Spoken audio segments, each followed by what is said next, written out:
السلام عليكم يا جماعة. الأخبار الحلوة بتيجي تباعًا من المغرب، وتحديدًا من ورشات العمل الضخمة اللي شغالة على الملاعب اللي هتكون مفاجأة إفريقيا كلها. الأشغال دلوقتي وصلت مراحل متقدمة جدًا في ملاعب كتير، وكل ده بيحصل علشان نكون جاهزين لحدث كبير زي كأس إفريقيا. الملاعب الجديدة اللي بتتبني بقت فعلًا أقرب للحلم، أو نقدر نقول الحلم اتحقق خلاص. من سنة بس ما كناش نتخيل إن في المغرب هيكون عندنا ملاعب حديثة بالشكل ده بدون مضمار لألعاب القوى وبتصميم عصري بالكامل مغطاه من فوق وواجهة خارجية فخمة جدًا. الشكل بقى عالمي. دلوقتي كل الأنظار متجهة لملعب مولاي عبد الله اللي فعلا الناس كلها مستنياه، وكمان ملعب طنجة اللي بيتحول لتحفة فنية، وملعب البريد وملعب مولاي الحسن، وطبعا قبلهم في الملعب الأولمبي الجديد. الملاعب دي مش بس معمولة علشان تستضيف مباريات، لا دي بتغير مفهوم البنية التحتية الرياضية في المغرب تماما.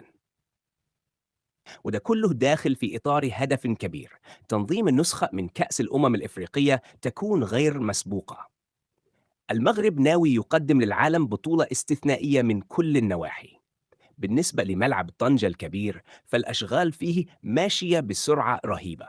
المرحلة الأولى من تركيب هياكل السقف خلصت، ودلوقتي بيستعدوا لتركيب الصف الثاني علشان يمدوا السقف ويغطوا المسافة بين المدرجات وأرضية الملعب.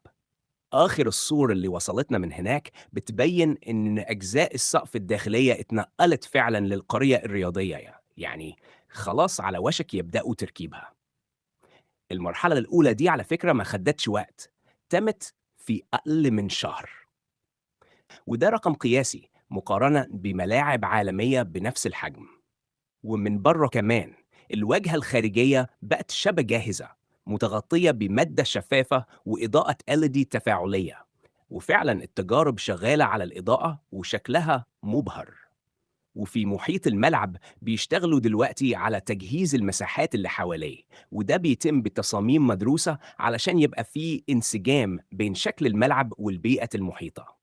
وطبقا لتصريحات فوزي لقجع رئيس الجامعة الملكية المغربية لكرة القدم، من المتوقع أن ملعب طنجة الكبير يكون جاهزا تماما في نص شهر أغسطس الجاي. أما بالنسبة لملعب مولاي عبد الله فالوضع هناك متقدم جدا. تغليف السقف بيمشي بسرعة، وتركيب الواجهة الخارجية خلاص بيخلص. كل ده بيقربنا من موعد الافتتاح اللي فاضل عليه أيام، حسب كلام فوزي لقجع اللي صرح بكده مؤخرا.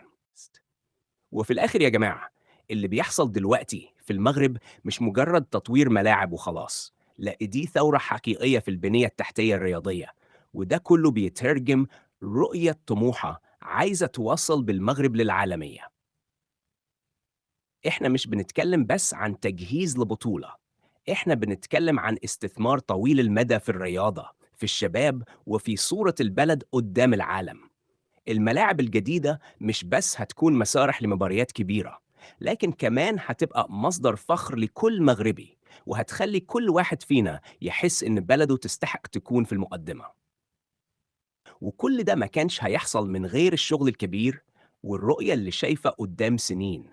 إحنا النهاردة على بعد شهور بسيطة من لحظة تاريخية، من بطولة هتفضل في الذاكرة، واللي جاي أحلى بكتير. خليكم متابعين واستعدوا تشوفوا مغرب جديد، مغرب الملاعب، مغرب الرياضة، ومغرب المستقبل.